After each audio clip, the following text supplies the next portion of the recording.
अब शुरू करते हैं दूसरा अध्याय। संजय ने कहा, हे धृतराष्ट्र। तब श्री कृष्ण व्याकुलचित अर्जुन से बोले, हे अर्जुन, अनर्थ के सेवन करने योग्य अपयश कारक मोह इस समय तुम्हारे मन में कहाँ से आया? तुम कायर मत बनो, यह शोभा नहीं देता। तुम हृदय की दुर्बलता को त्याग कर युद्ध के निमित्त खड़े हो जाओ। अर्जुन ने कहा, हे मधुसूदन, मैं रण में पूज्य भीष्म और द्रोणाचार्य के ऊपर बाण प्रहार कर कैसे युद्ध करूं? गुरुजनों को मारकर उनके रक्त से सने भोगों को मैं कैसे भोगूंगा? हम नहीं जानते कि संग्राम में हम दोनों में से कौन जीतेगा। यदि हम जान भी लें तो भी जिनको मार करके हम जीवित रहना नहीं चाहते, वह धृतराष्ट्र के पुत्र हमारे सामने प्रस्तुत हैं। मैं आपसे पूछता हूँ, जिससे निश्चय करके मेरा भला हो वह मुझे समझाकर कहिए, क्योंकि मैं आपका शिष्य हूँ। मुझे शिक्षा दीजिए। मुझे पृथ्वी का निष्कंटक राज्य मिल जाए और देवताओं का भी आधिपत्य मिल जाए तो भी ऐसा कोई उपाय नहीं दिखता कि जो मेरी इंद्रियों के शोक को दूर करे। हे गोविंद, मैं युद्ध नहीं करूँगा। यह कहकर अर्जुन चुप हो गया। संजय बोला, हे राजन, दोनों सेनाओं के मध्य में खिन्न होकर बैठे अर्जुन से श्री कृष्ण ने यह वचन कहे, हे अर्जुन, जिसके लिए शौक नहीं करना चाहिए तो उसके लिए शौक करता है, और पंडितों के से वचन तो कहता है, परंतु पंडित लोग न मरों का शौक करते हैं न जीवितों का। यह बात असंभव है कि मैं पहले न था, तुम ना थे और ये राजा भी ना थे, और इसके बाद नहीं रहेंगे।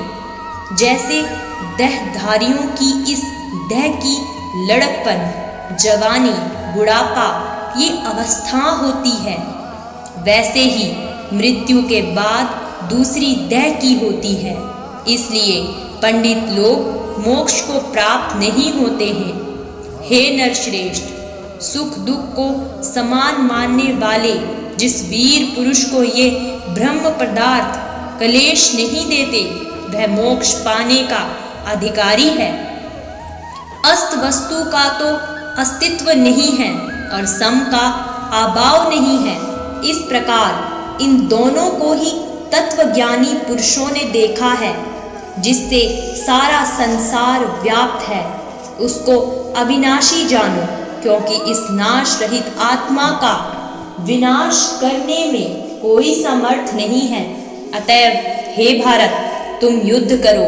जो पुरुष इस आत्मा को मारने वाला तथा जो मरने वाला मानते हैं, वह दोनों ही ज्ञानी नहीं है, क्योंकि ये आत्मा न मरती है न मारती है।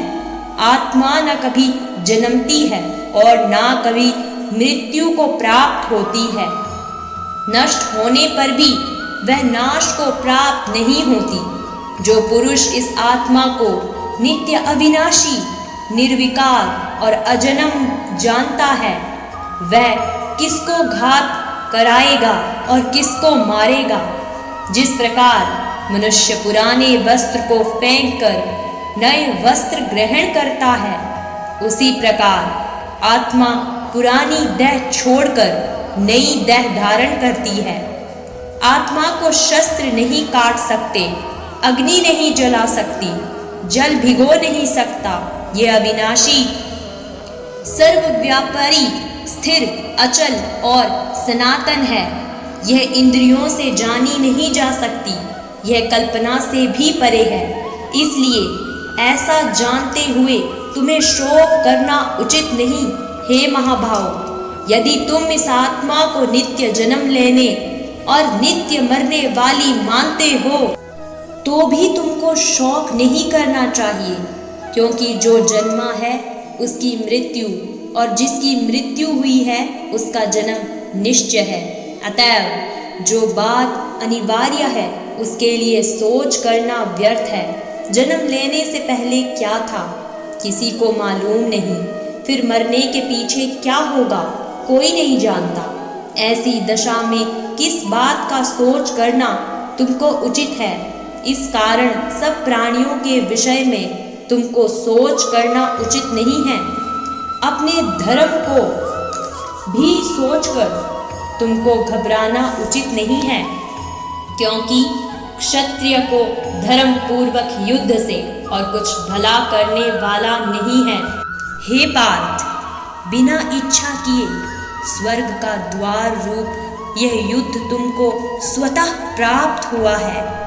यदि तुम अपने धर्म के अनुसार इस संग्राम को ना करोगे तो अपना धर्म और बड़ाई खो बैठोगे।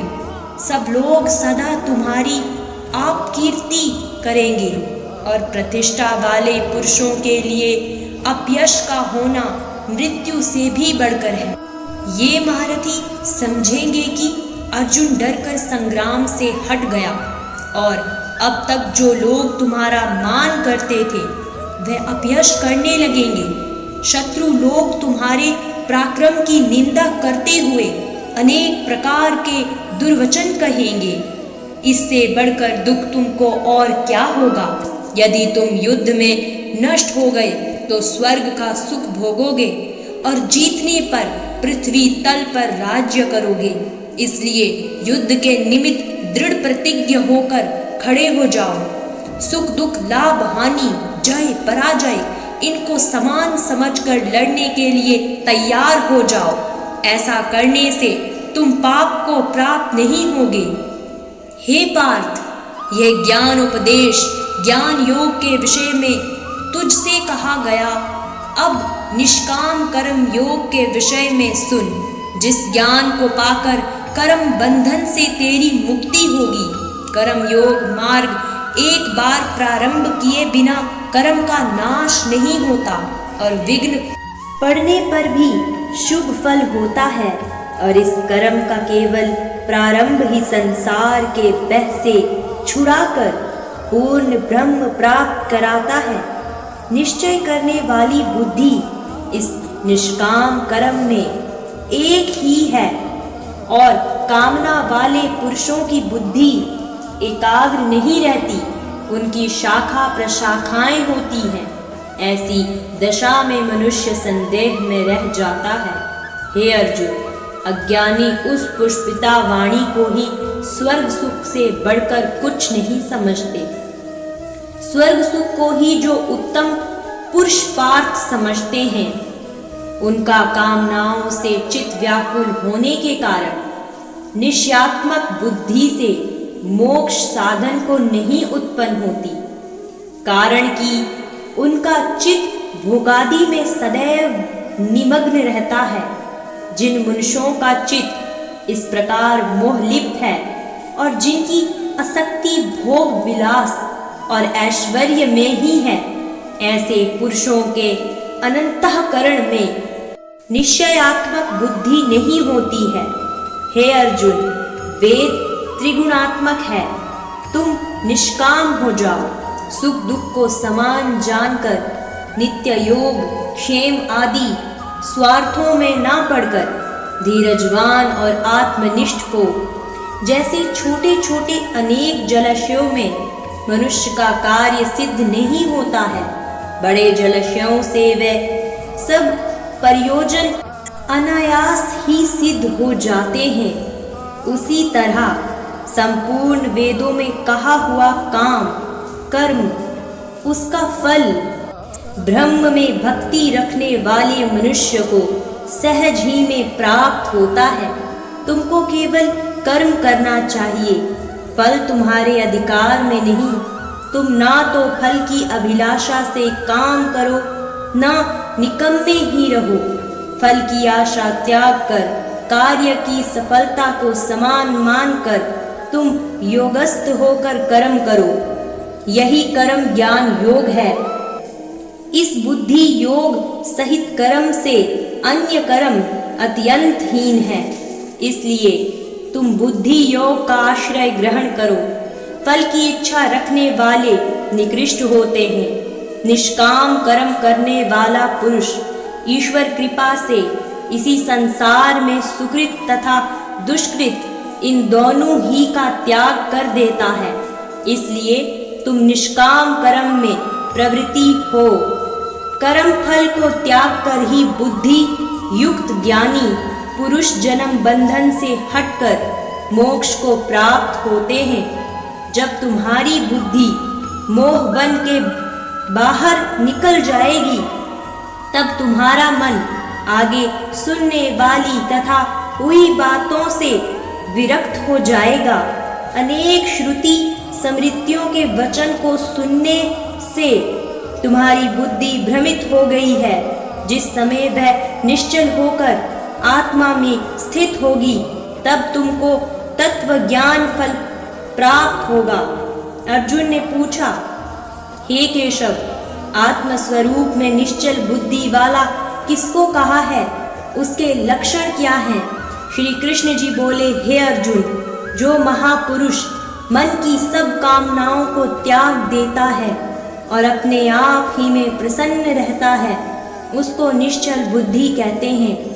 दुख में किसके मन को खेद नहीं होता और सुख में किसको आसक्ति नहीं होती, और प्रीति भय क्रोध जिसके जाते रहते हैं, वह महात्मा स्थिर बुद्धि वाला मुनि कहलाता है।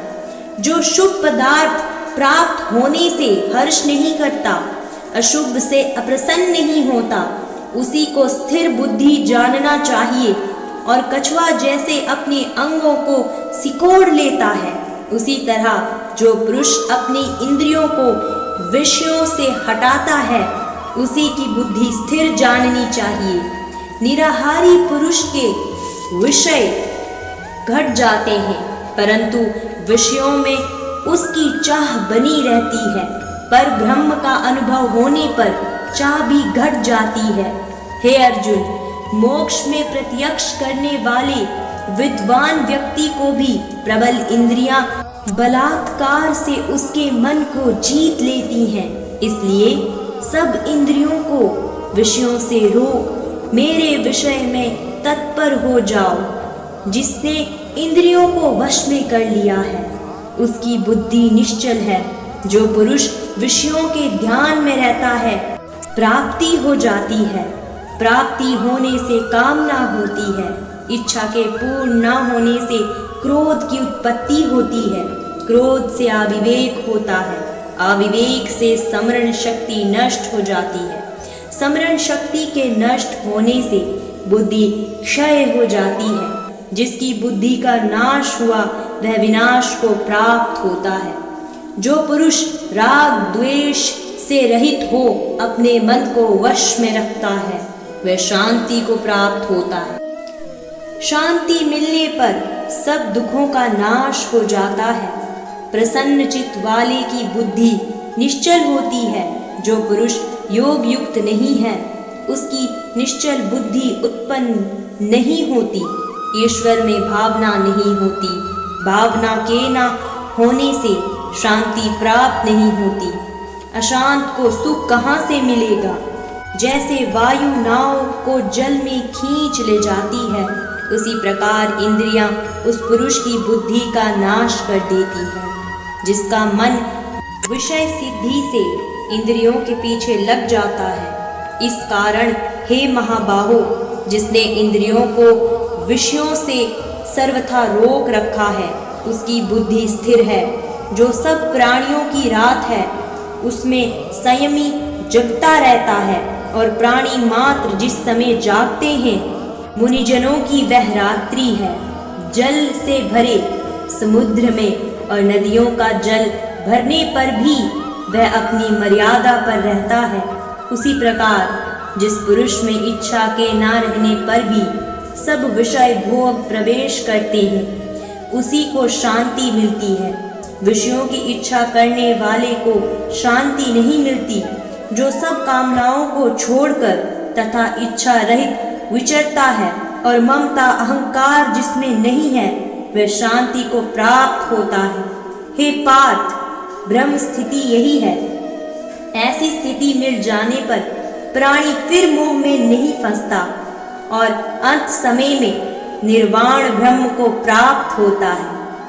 इति श्रीमद्भगवद्गीता सूपनिषदु सुब्रह्म विद्या योग शास्त्रे श्री अर्जुन संवादे आत्मसंयम को नाम द्वितीयो अध्याय। ओम नमो भगवते वासुदेवाय नमः।